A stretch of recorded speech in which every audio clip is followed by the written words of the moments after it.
After addressing issues such as restroom facilities, bathing, and power supply, I plan to conduct further research on onboard drinking water. While purchasing bottled water is convenient, it is not environmentally friendly and takes up space in the vehicle. Moreover, finding bottled water can be challenging in remote areas, and storing it in a hot car for an extended period may affect its quality. To ensure that the onboard water can be safely used for bathing, cooking, and even direct consumption, I must first understand what contaminants are present in the water and their potential health impacts. This knowledge will guide the implementation of methods to remove harmful substances from the water source. Ultimately, my goal is to install a suitable water filtration system in the vehicle to achieve the goal of having potable water on the go.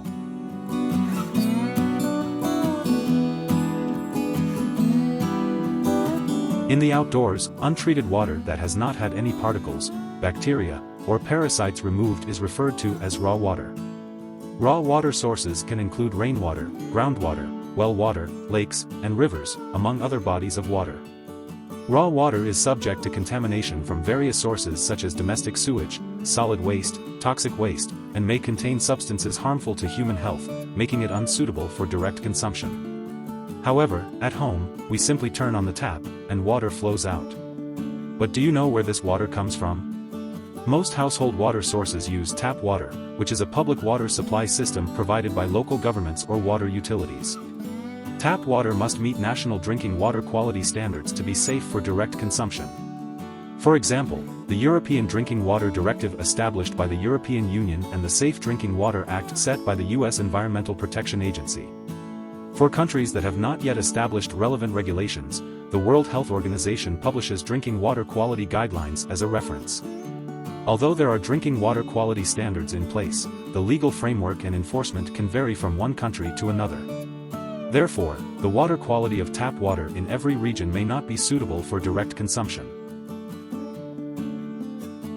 Tap water treatment steps. Water extracted from rivers, seas, lakes, or reservoirs by water treatment plants is referred to as raw water. It undergoes a series of treatment processes. First, it is subjected to coagulation, which involves mixing raw water with coagulants to promote the aggregation of fine suspended solids into larger, easily settleable particles. Subsequently, the coagulated substances are removed through sedimentation.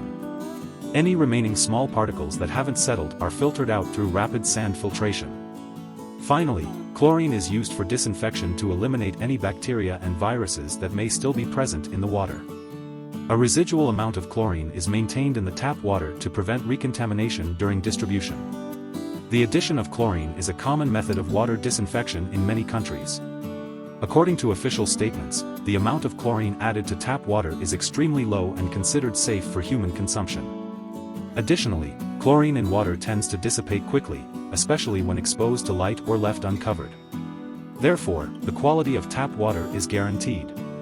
However, if the water source is contaminated, the chlorination process during water treatment can produce harmful byproducts that may pose risks to human health. The dangers of chlorine in tap water. Chlorine is the most widely used disinfectant, but when combined with organic matter in water, it can produce disinfection byproducts. The primary DBPs include chloroform, bromidichloromethane, dibromochloromethane, and bromoform, collectively referred to as total trihalomethanes. According to a research article published in the Environmental Health Perspectives journal in 2020, DBPs have shown genetic toxicity in vitro studies and carcinogenicity in animal experiments. The International Agency for Research on Cancer of the World Health Organization has classified chloroform and other DBPs as possible human carcinogens. Therefore, it is essential to eliminate residual chlorine and disinfection byproducts from tap water to ensure safe drinking water. Secondary contamination of tap water. Secondary contamination of tap water refers to external pollution that occurs during the transportation of tap water. Here are some potential reasons for secondary contamination of tap water. Accumulation of dirt and microorganisms in the pipelines, tanks, and storage facilities within the water supply system. Leakage or corrosion in the pipelines, leading to the infiltration of external contaminants. Presence of internal sources of contamination in household or business water tanks. Irregular cleaning and maintenance may result in tap water contamination. To prevent secondary contamination of tap water, users should also take responsibility by properly handling and using tap water to ensure that water quality remains uncompromised.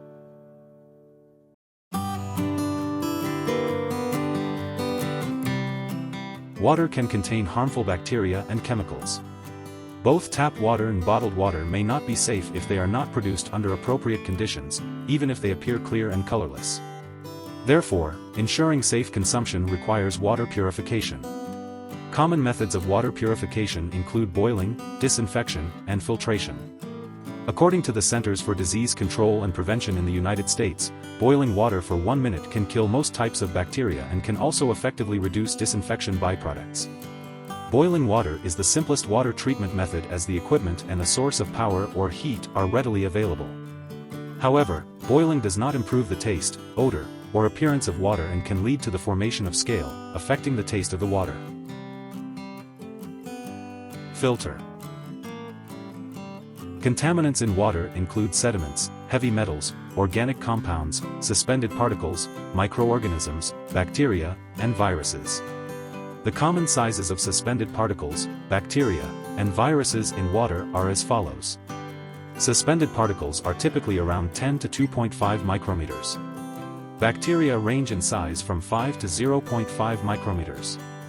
Viruses can be as small as 0.3 to 0.01 micrometers. Filtration involves passing water through a filter to block these contaminants and achieve water purification. Water filtration primarily relies on the filtration pore size as a key determinant, and micrometers are commonly used as the unit of measurement for filter pore sizes.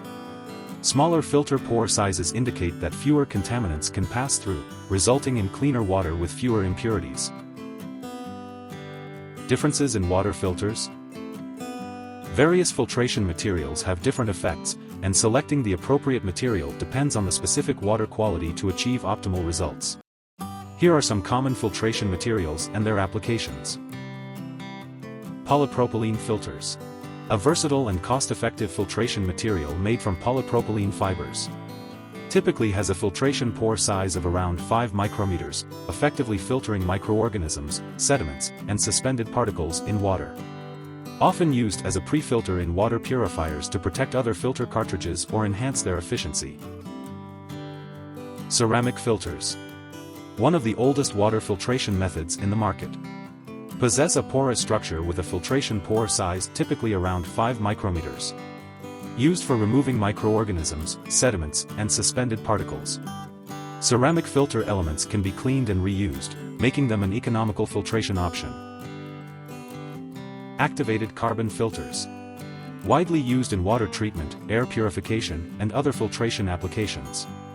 Commonly used to remove chlorine from tap water. Activated carbon has numerous tiny pores with filtration pore sizes ranging from 0.4 to 0.8 micrometers. It absorbs organic compounds and contaminants from the water, effectively eliminating unpleasant odors. Additionally, activated carbon is essential for pre-treatment in reverse osmosis filtration systems. Resin filters. In addition to contaminants, water can contain minerals such as calcium, magnesium, and potassium. These minerals are harmless to human health but can form deposits, scale, that affect taste and may clog pipelines. Resin is a key component in water softeners and is typically in the form of spherical or granular particles. It possesses ion exchange capabilities and can remove metal ions, including heavy metals, calcium, and magnesium ions, reducing scale formation. UV water purifier. Effectively eliminates bacteria, viruses, and other microorganisms in water. UV purification does not use any chemicals, like chlorine, or leave harmful byproducts. However, it is only suitable for microbial removal and does not address solid particles or chemical contaminants. UV purification is most effective when water is clear, so prefiltration is necessary to remove impurities. Ultrafiltration filters. A type of membrane filtration with fine pore structures. Filtration pore sizes typically range from 0.01 to 0.1 micrometers. Effectively filters heavy metals, organic compounds, microorganisms, bacteria, and viruses in liquids, but does not remove dissolved metal ions. Reverse osmosis. Another form of membrane filtration with extremely fine pore structures. Well known for desalinating seawater to produce fresh water by removing salt and other wastewater impurities. Filtration pore size is about 0.0001 micrometers. Removes nearly all organic molecules and viruses but also eliminates most minerals present in water. The result is essentially pure water.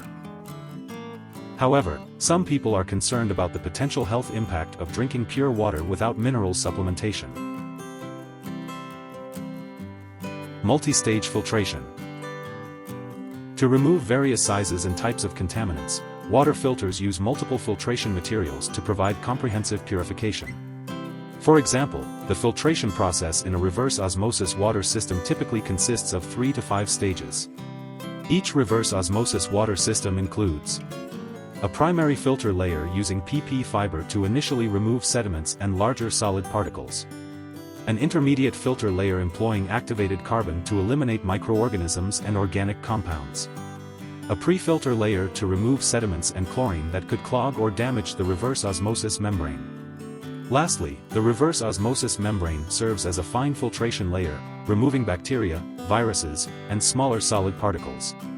The design and configuration of the multi-stage filtration process depend on specific water treatment requirements and the characteristics of the water source.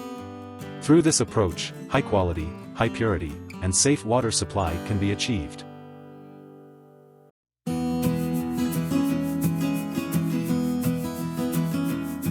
Water is a vital element for sustaining life, and we rely on it for various purposes. To ensure safe drinking water, we summarize the following key points. Tap water still needs activated carbon filtration. To maintain water quality, tap water maintains an appropriate level of chlorine to prevent recontamination during transport. Moreover, tap water quality varies by region, and the potential for secondary contamination exists. Even in areas with good water quality, it is recommended to use activated carbon filtration to remove residual chlorine and trace contaminants in the pipes. Bottled water is not the best choice. Bottled water comes from various sources, and although they are tested for water quality when produced, the quality of bottled drinking water may not always be safe due to factors such as exposure to sunlight or high temperatures during transportation and storage. Safe water, healthy water, pure water. Water typically contains essential trace minerals that enhance its taste and benefit our health, making it healthy drinking water. In contrast, pure water removes not only harmful substances but also trace minerals. Some people prefer the neutral taste of pure water. Water containing trace minerals and pure water are both safe for drinking. Choose the one that suits your taste and health requirements. Drink fresh water. Prolonged storage of drinking water poses risks of microbial contamination and chemical contamination. Microorganisms multiply rapidly at room temperature, leading to quick water contamination. Additionally, containers may release trace chemicals into the drinking water, increasing the total dissolved solids in the water. According to a study from the University of Copenhagen, hundreds of different chemicals were found in water from reusable plastic bottles. The best way to avoid water spoilage is not to let water sit in a container for too long. Safe water. Water obtained from different sources requires different treatment methods. For example, boiling water can effectively eliminate chlorine in tap water and microorganisms, viruses, and bacteria in the source water. However, it cannot remove heavy metals. Tap water treated with chlorine to eliminate microorganisms, viruses, and bacteria, followed by activated carbon and resin to remove chlorine and heavy metals, ensures water safety. Regardless of tap water or source water, complete removal of harmful substances can be achieved by using activated carbon, resin, ultrafiltration, or reverse osmosis, resulting in safe drinking water. After gaining a preliminary understanding of water quality contamination and the need for filtration, the next video will focus on selecting filter cartridges for water filters. It will provide detailed information about filter cartridge specifications, replacement frequency, and simple installation methods to ensure safe drinking water for my camper and daily life. Camper friends who have installed water filters are welcome to share and discuss with me. Thank you for watching.